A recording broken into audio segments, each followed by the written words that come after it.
I'm like, I don't need you to agree with all the philosophies and systems. I just need you to treat other humans with respect and care. And Yeah. it was a really beautiful moment that has stuck with me.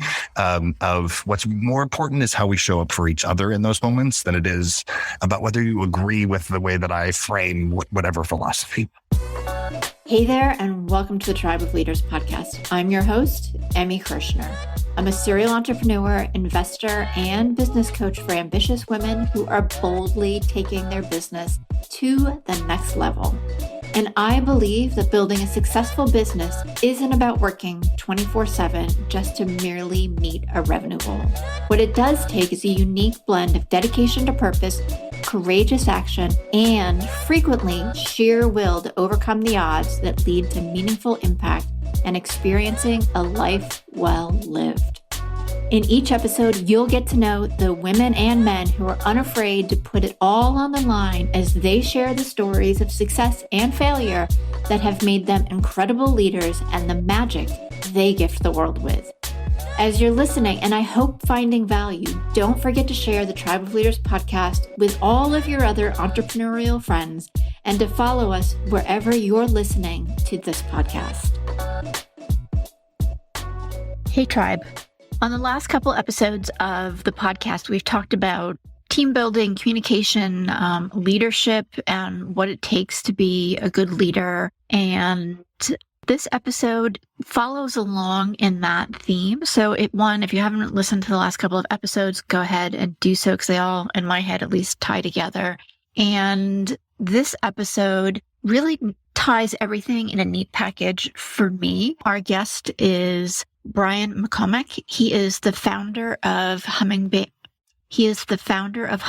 Humanity. And Brian's on a mission to help create a world where we accept each other, celebrate our differences, and recognize that we truly are better together. His background really stems out of HR. He worked for Tapestry as the global head of inclusion.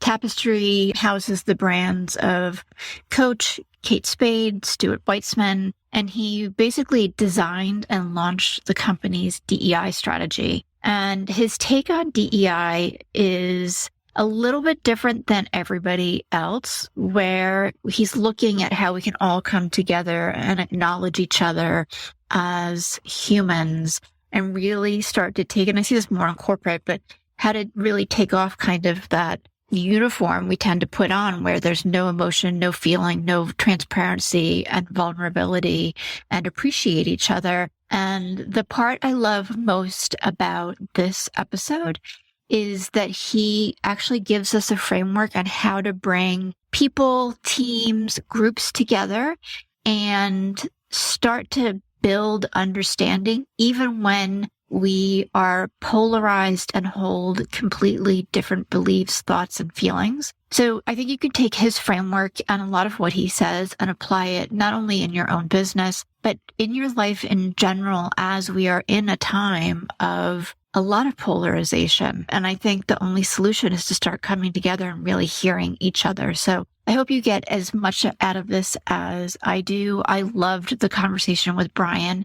and we're going to be actually wrapping up and doing something a little bit different. This is going to be the last male interview that I do for at least a really long time. I'm not going to say ever. And the reason why is I want to focus and really hone in on more women-centric businesses so that it aligns with where my business is going as I'm more and more committed to seeing more women entrepreneurs succeed. So buckle up because it's going to be a fun ride as always. And I hope, as I said, that you enjoy this episode as much as I do. Hey, Brian, I am so excited to have the opportunity to talk to you today. We connected a couple months ago. And before I forget, and before the noise pops back in, I do want to acknowledge that the apartment building I'm living in is under renovation. And although it's been quiet all day, we just listened to somebody, I don't know if they were screwing something in or using a drill or whatever. So I apologize to everybody who's listening if that's still there, even after editing, and fingers crossed if they're done making whatever noise they had, because who knew? But Brian, We have so much to talk about. I loved having you in the conversations that we had just now before we hit record and in the pre-interview. So just share with everybody a little bit about who you are and what you're doing, the magic you make, why you started your business, just, your life story. Sure. Well, Emmy, first of all, thank you so much for inviting me to be part of this conversation. I'm delighted to be with you, and always appreciate the opportunity to share and hopefully help others on their journey. And as I hope to make a difference in their knowledge and expanding their perspectives on what we at Hummingbird call humanity in the workplace, I also learn from every one of these conversations there because I'm an external processor. So thank you for giving me the opportunity to do that as well. Yeah, absolutely. And I want to totally mention one of those humanity in the workplace realities of, the acknowledgement of the sound that's happening around you right now.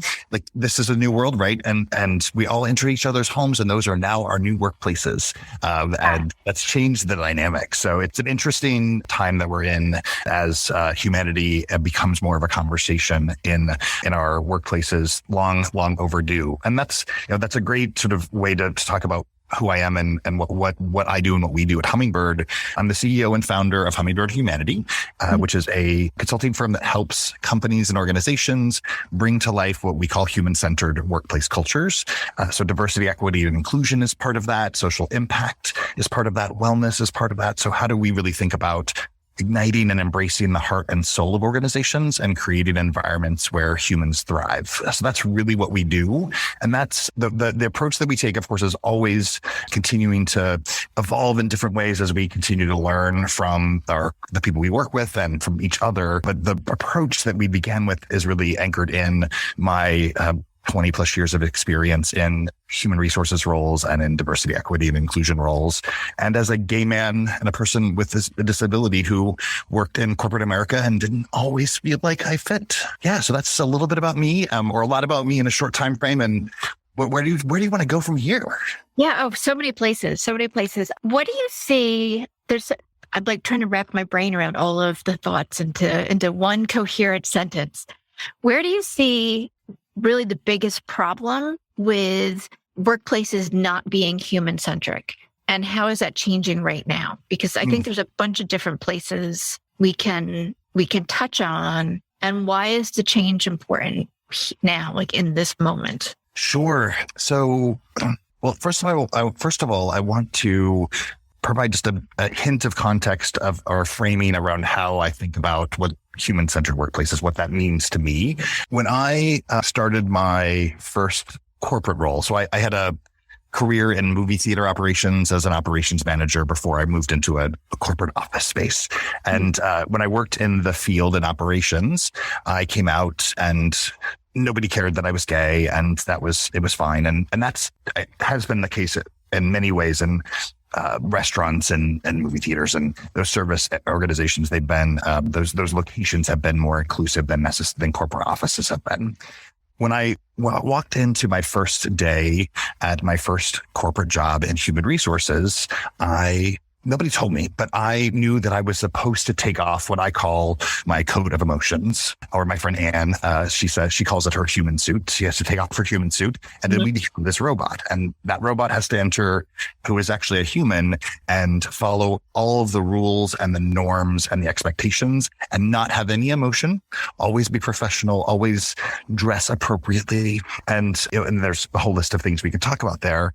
And so we have to become someone that we're not in many ways. I call it, the company has asked you to assimilate, as they do in Star Trek, Borg, right? Well, that doesn't sound good, right? Because when you watch Star Trek, you're like, that's a terrible idea. We do not want to assimilate to become the Borg. But that's what corporations have asked us to do. And so that takes out so much of, I think, it means that we're putting away some of the things that make us, that is our magic, the things that we can bring to the work and the conversation that would add value.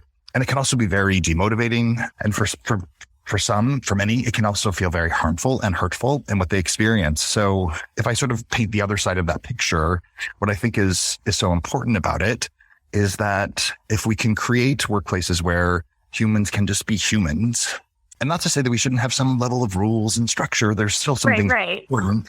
And part of human-centered workplaces is having clarity on expectations and what success looks like, and having meaningful dialogue about how to to be successful. But it's also allowing humans to say, you know what, right now in our world, there's so many things that are happening that are really hard and painful. We have the war in Ukraine. We have the murders and the mass shootings in the United States. We have the Roe v. Wade decision, which has very, multiple points of view that people are navigating in workplaces.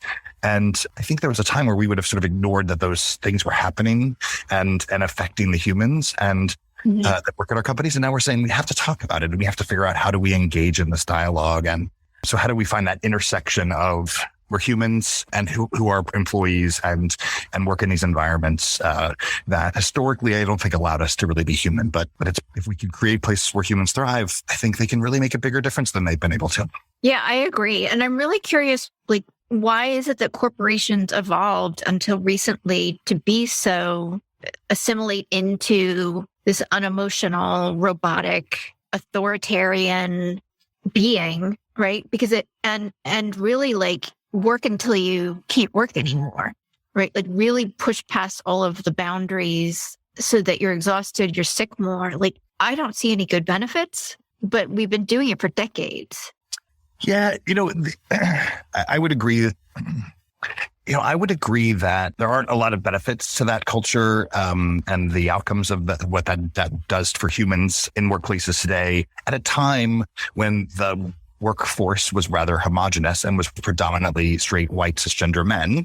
It worked on some level, although I want to acknowledge, by the way, that straight, white, cisgender men have emotions as well.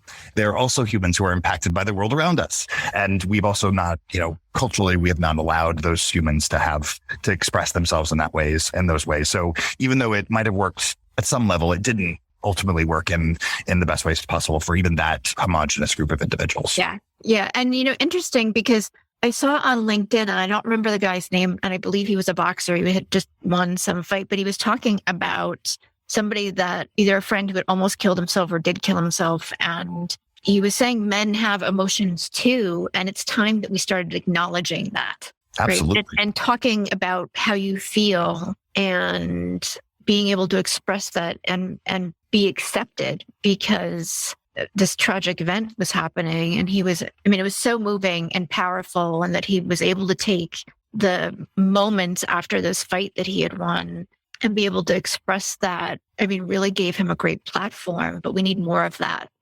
Absolutely. Absolutely. And so when we talk about it at Hummingbird, we talk about creating these workplaces where humans thrive. And this is a place where I depart from some of my colleagues in the DEI space, in that we start from an acknowledgement of the reality that workplaces don't work for all humans, including white, cisgender, straight men. Although certainly they have privilege in the way that those workplaces work, they also have, there's impacts to their humanity as well. So we say we can do better for everyone. And then we work to create what we call shared humanity. We work to create what we call shared humanity through building bridges of trust. So that's sharing our personal stories and experiences. And then as we navigate that journey together, then we can start to uncover the individual systemic oppression that has impacted different groups. So we certainly acknowledge and want to acknowledge and have to acknowledge the systemic oppression to the communities like the Black community, or to women in the workplace, to the disability community. But we want to take a different path to getting there, which is let's allow us all to be humans together.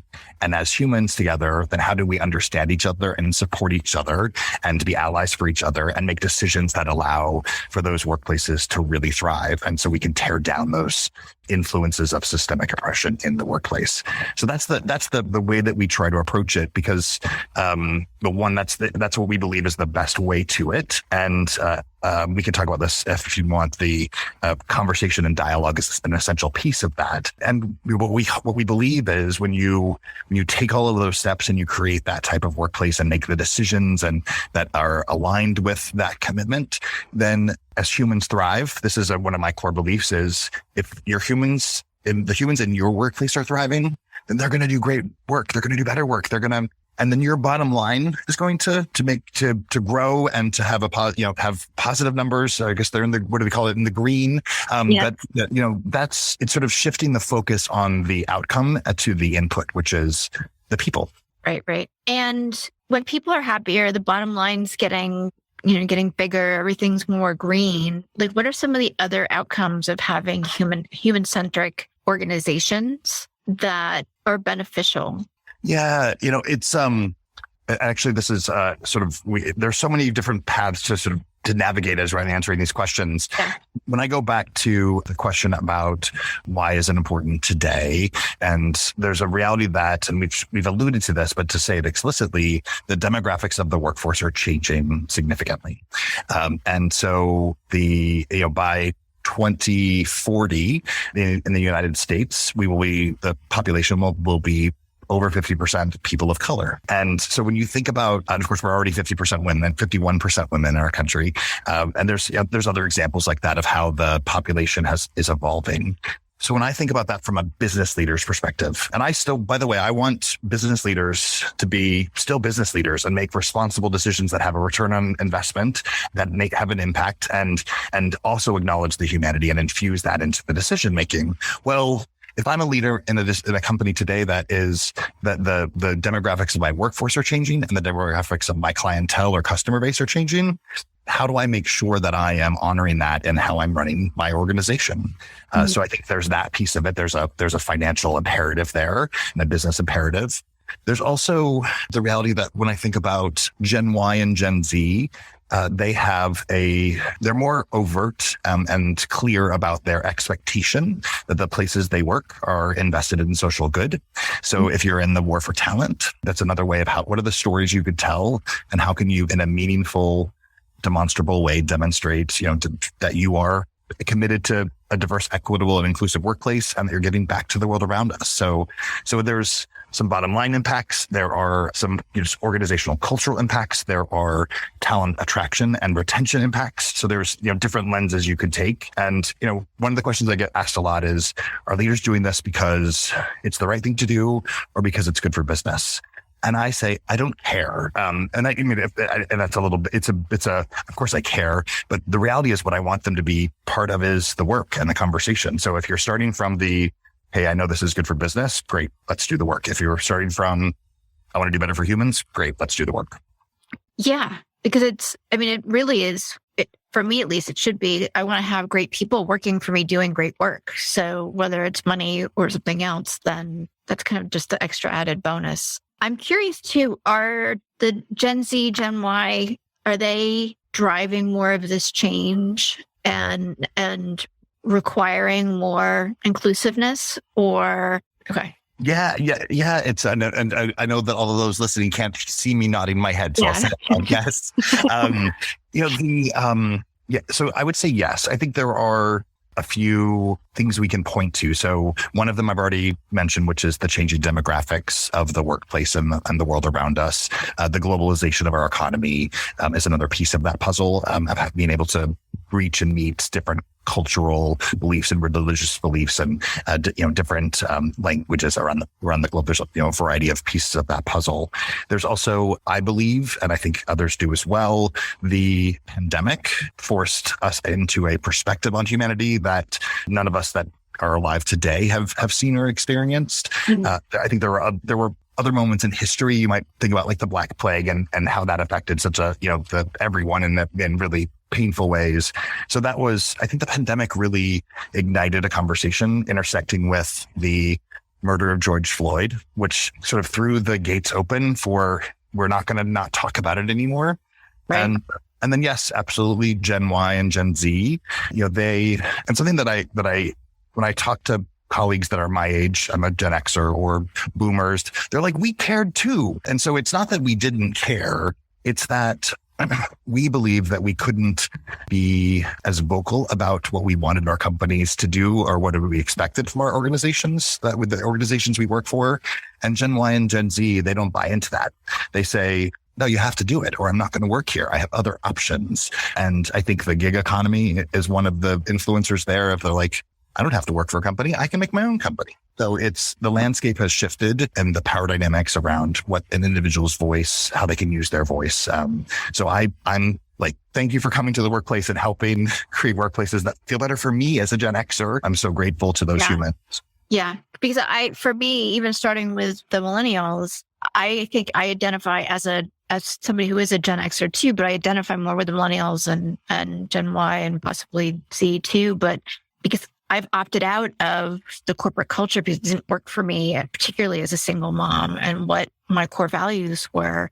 But I think their commitment to, I'm going to create other options, has been such a great line in the sand that it is the catalyst. And then having the pandemic kind of push everything, as you said, like wide open, and George Floyd and even Roe v. Wade and the gun violence. Like it's all coming up and bumbling up of everything that's not working. So how do we fix it? And I'm curious too, because particularly with Roe v. Wade and the conversation around guns, how like people have very strong beliefs, ideologies, expectations, thought processes on, I think, both of those conversations. How do you bring people together in a workplace to heal some of that so that we can actually hear the other side?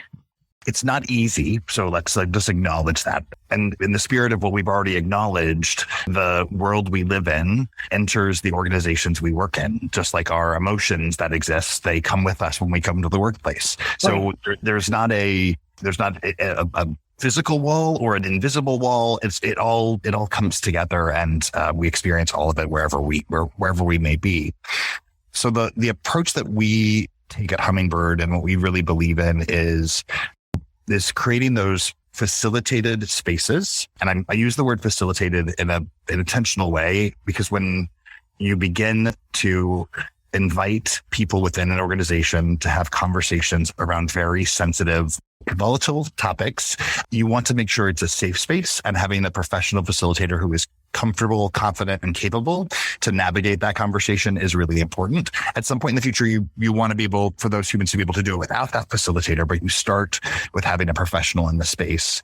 And so the way we approach those conversations is that the programs that we deliver, we ask the group to read content or watch content or listen to a podcast, and then we have a conversation about it, acknowledging that we're going to have different points of view, and let's start to understand how we each see the world through different lenses and why we see the world through different lenses. So our approach there is, and we've seen benefit with and some impact with the approach, is that we're not trying to make anyone feel bad. We're not, shame and guilt and blame aren't productive in driving change. What is productive in driving change is developing the skills, the capability to have those conversations in ways that are respectful and intentional. And so we provide also, before we dive into the conversations, we provide some tools and some frameworks, and we talk about, and we practice safer conversations before we get to the more advanced conversations. Right. And so what I've seen, and I think I was sharing with you before we joined this call today, is I was with an organization, the Inclusion Council, an organization where we've taken about 40% of the workforce through this series that we call a diversity learning circle. And they were talking about Roe v. Wade today and the company's response and messaging. And it was really cool to see, and I wasn't facilitating, I was there as an advisor to answer questions that they might have. And they already were just, from a conversation perspective, they were just leaning into it from a respectful, thoughtful way. And they were overtly acknowledging that they recognize not only that they have what's the word I want to use? They're very clear and passionate about their perspectives, and they know that their colleagues have their own clear and passionate perspectives, and that they may not intersect. So just even that awareness allows for us to move from this place that has been very polarizing, which change doesn't happen in a polarized environment, to a place where we're now starting to understand each other, respect each other, and support each other, which is really powerful. Yeah, that sounds, amazing too, because it's, in my head at least, and correct me if I'm wrong, once people can start understanding and hearing on one area where they feel different, it allows them to build a different connection and relationship with that person. Absolutely. And that skill then applies to the next conversation with the next human, and so on. So when I and the team at Hummingbird, we're starting to create the way that we approach this work, we acknowledge that it's not realistic for me to, I will never understand all of the experiences of women, much less all the experiences of Emmy. Like, it's not possible, much like, or women of color or women with disabilities, there's all these different lenses. So that's not possible, but it is possible to build a skill set where I can engage in a dialogue of understanding in a respectful way. And even if we disagree, we can say, but hey, now I understand your point of view. So that's really powerful. So that's what we try to infuse and the culture of the organizations we get to work with. And like I said, we've seen it, materialize in ways that I think is powerful. And I'll share just a brief story of, there's the same client that I was sharing a story about just a few minutes ago. They're in the financial services space, and earlier this year they invited me to their investors conference. That sounded like a place I didn't want to be. Let's just I'm an HR person who talks about culture and feelings and emotions. Right. Okay, but of course I also believe in the inherent value of the work that I do, being informed by understanding the business of the company. So I said, of course, thank you for inviting me, and I'll be there. And as I sat there for the 2 days, like, this is the most human set of topics around financial services that I was a little perplexed and curious afterwards. And I asked the leaders, was it always this way? And they said, well, no, Brian, like, this is because of all the work that Hummingbird did and the conversations that you've had with us. And so they decided to approach their conference, and it happens to be a purpose-driven financial services organization. So it's sort of easier for them to make this leap in some ways. Right. They're like, the people in that room, those investors are humans as well. So we're going to tell stories about our work in a way that's human, because that's aligned with our values, that connects with the people that are there. That's why we do this work that we do. And that was really cool to see that transpire. And it's, it wasn't based on, I'm going to help you understand about the experiences of women. It's, I'm going to help you understand about how to think about things differently. Yeah, which is really powerful, because if you're thinking about things differently in one area, you're going to bring that same process to everything else around you. Yes, it's building that, the curiosity, the critical thinking, the ability to. So one of the tools we teach in the diversity learning circle that I mentioned is called practice the pause. So it's a series of 5 questions. So when you start to feel the emotion bubble up and you want to say something, you say, does it need to be said? Does it need to be said right now? Does it need to be said by me? Can I say it with care and respect? And can I say it in a way the other person can hear it? Mm. So typically, by the way, what I find is once I start asking the questions, the answer, of course, is already don't say anything.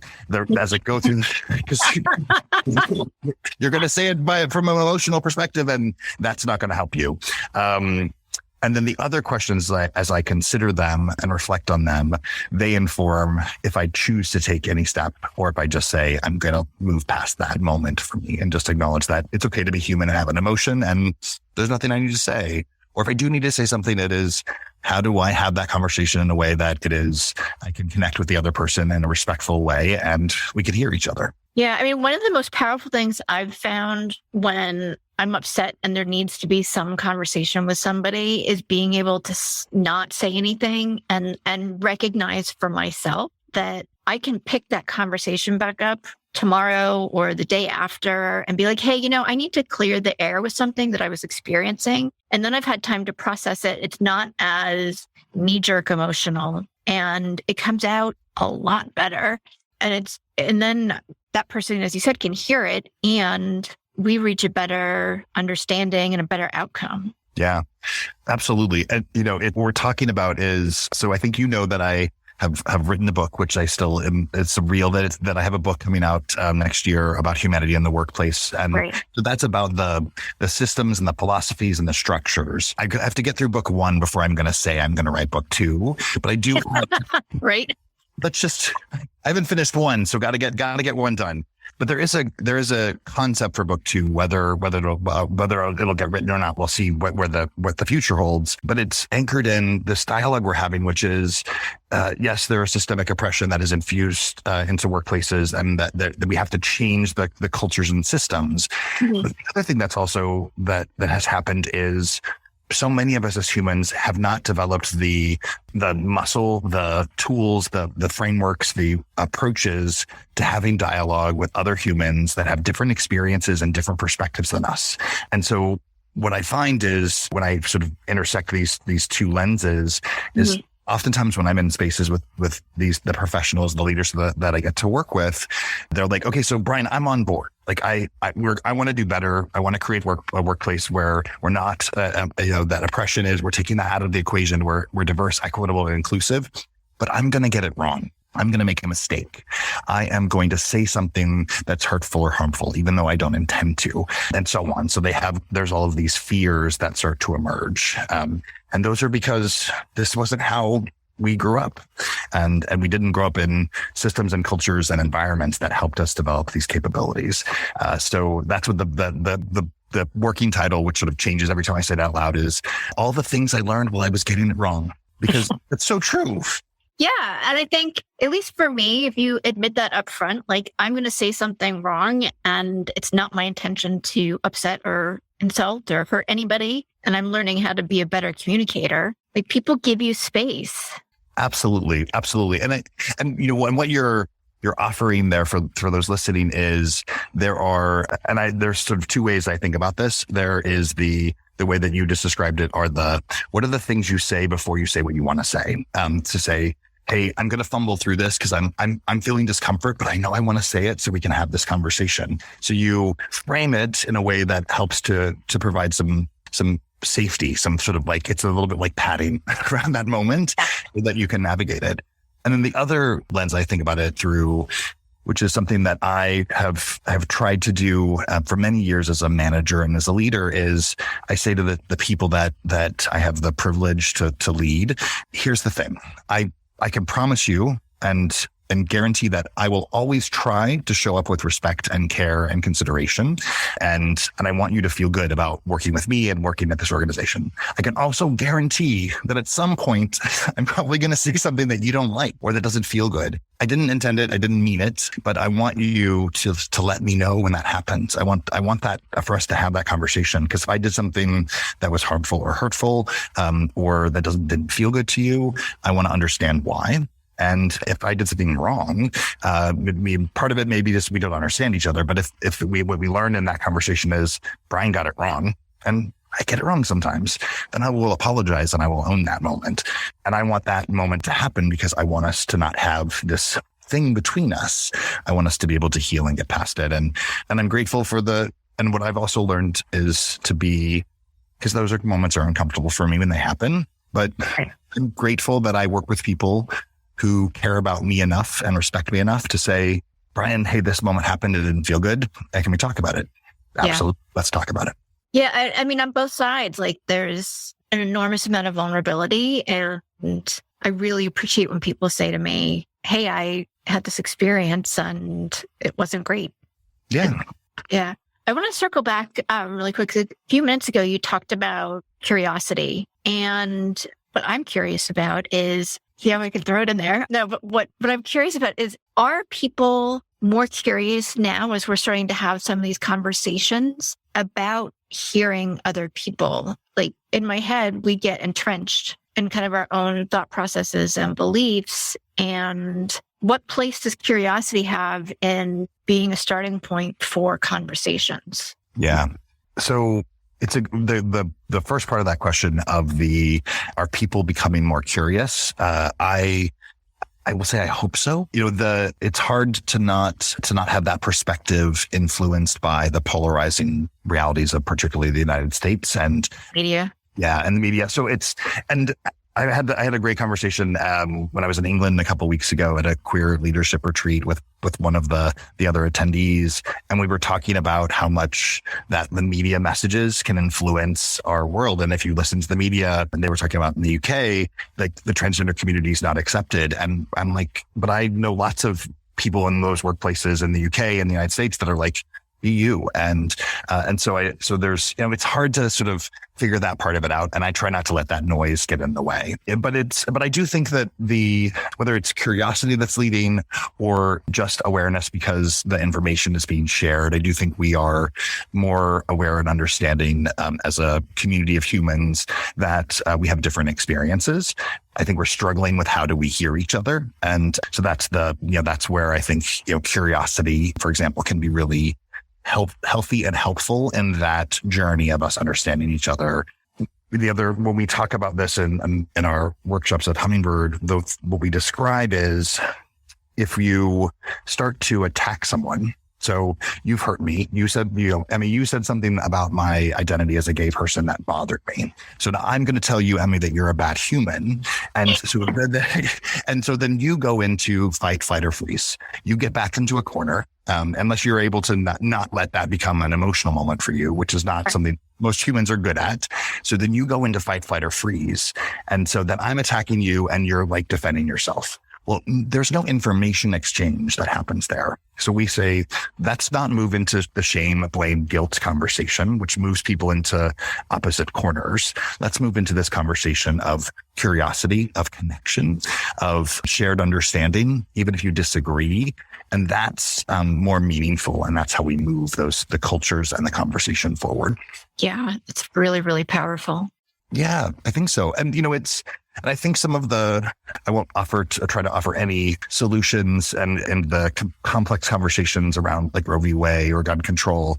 But what I do believe, as I've sort of paid attention to those conversations and others, is the people with the loudest voices are entrenched in polarizing opposite perspectives. And I guess I wonder if we could say, let's not be in our corners. Let's have a conversation.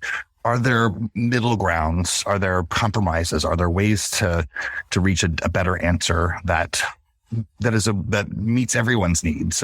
And everyone is typically 80% of people's needs. But, I wonder how do we get there? And like I said, I'm not going to solve those big problems.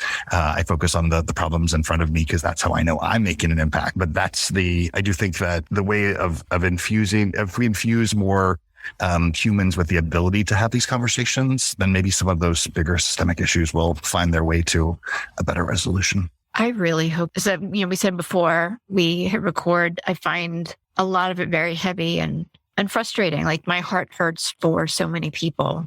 And I really, truly believe the only way to create a better workplace, a better world, even just healthier, happier families is through the communication, curiosity, and learning to accept each other and finding that place where 80%, is good. We can move forward with that. I think that's kind of the way it works for most relationships, right? There's not everything is amazing about the people you're with, and it's learning to accept them for who they are and appreciate them.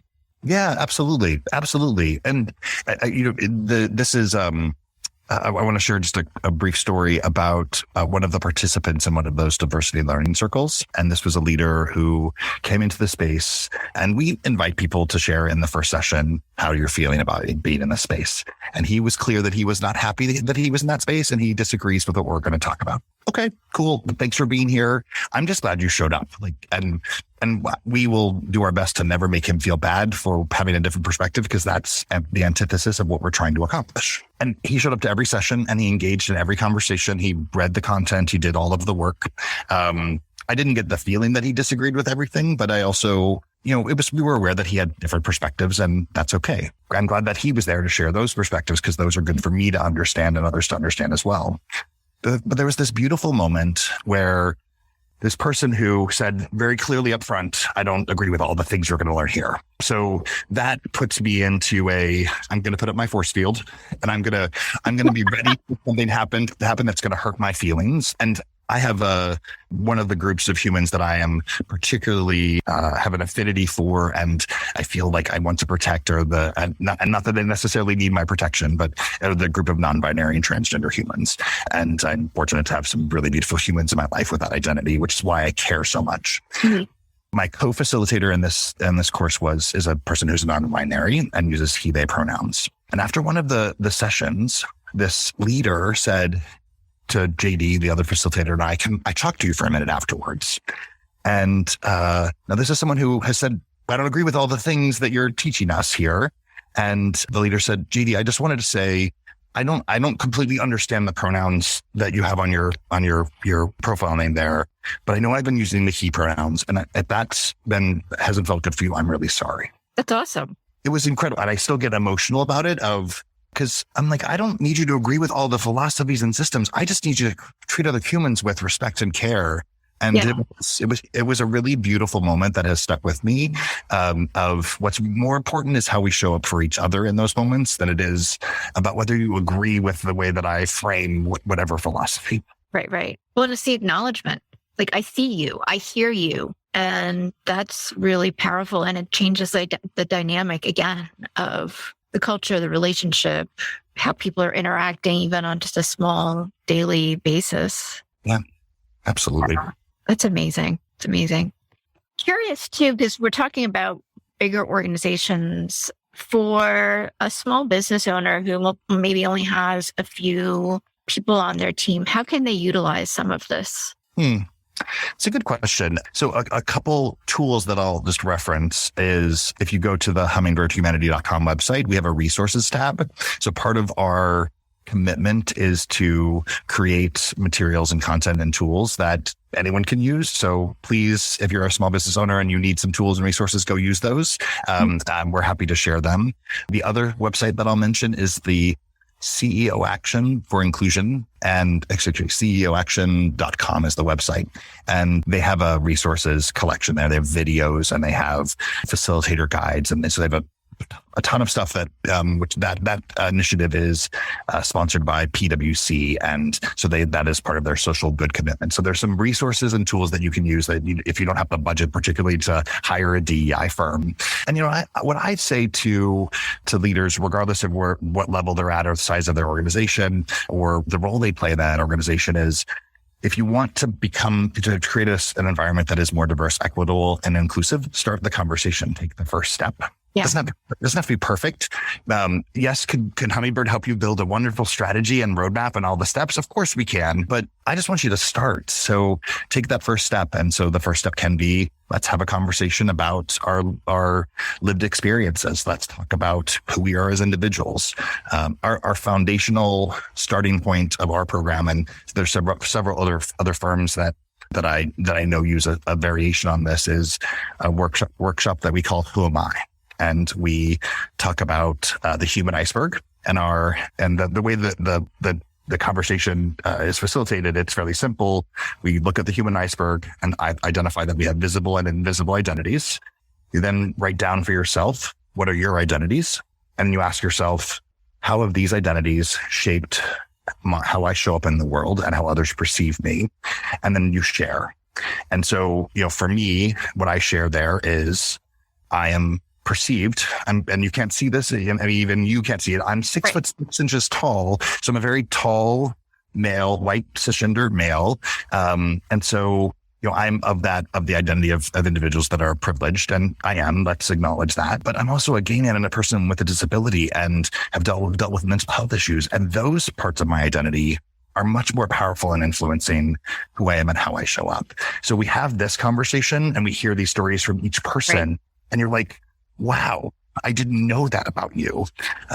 So you can use that workshop if you're listening. And then you borrow from other tools to have other conversations from those two websites. And I would just say, just start the journey. Yeah. And I agree. And I think, everything that we're talking about just starting the conversation, and allowing people to express themselves is really a great takeaway, and curiosity. Yeah. Well, and curiosity is such a powerful tool in so many lenses or aspects of life and work. So yes, lean into curiosity whenever you can. I promise it will serve you well.